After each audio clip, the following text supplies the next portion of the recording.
এই আন্দোলনের সফলতা হচ্ছে গণতান্ত্রিক অর্ডার বাংলাদেশে ফিরিয়ে আনা, বাংলাদেশের মানুষের মালিকানা ফিরিয়ে দেওয়া। আজকে তারা মালিকানা ফিরে পেয়েছে। নির্বাচনের মাধ্যমে তারা সিদ্ধান্ত নেবে তাদের প্রতিনিধি কাকে নির্বাচিত করবে। একটা নির্বাচিত সংসদ হবে, নির্বাচিত সরকার হবে, যারা জনগণের কাছে দায়বদ্ধ থাকবে, জবাবদিহি থাকবে। এটাই ছিল বাংলাদেশের জনগণের প্রত্যাশা।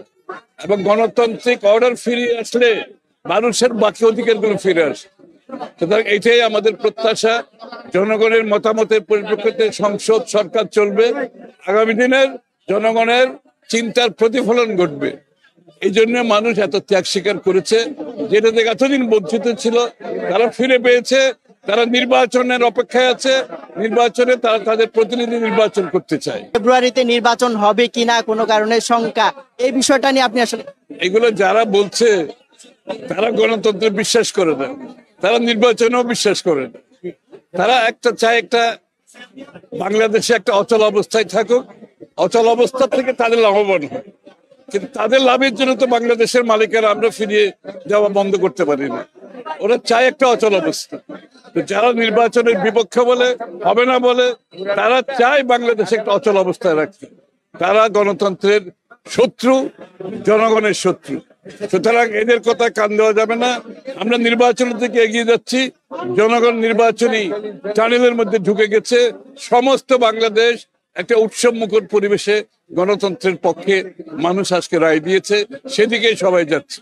আপনি বিএনপির কেন্দ্রীয় নেতা, তারপরেও আপনার আসনে এসছেন, আপনার ভোটারদের প্রতি বার্তা যদি আমাদের মাধ্যমে জানান।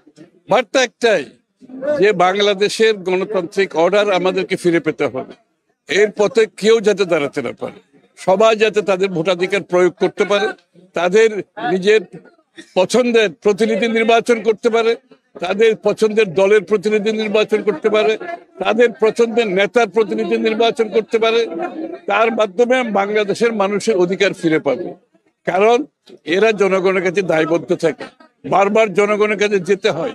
এটা আমাদেরকে নিশ্চিতভাবে আগামী দিনে যাতে রক্ষা হয়, যাতে কেউ স্বৈরাচার হয়ে না ওঠে, কেউ জনগণের অধিকার কেড়ে নিয়ে, মালিকানা কেড়ে নিয়ে যাতে গেড়ে না বসতে পারে। এটার জন্য আমাদের সংগ্রাম ছিল। আমরা জয়ী হয়েছি, এটাকে নিশ্চিত করতে হবে আগামী দিন।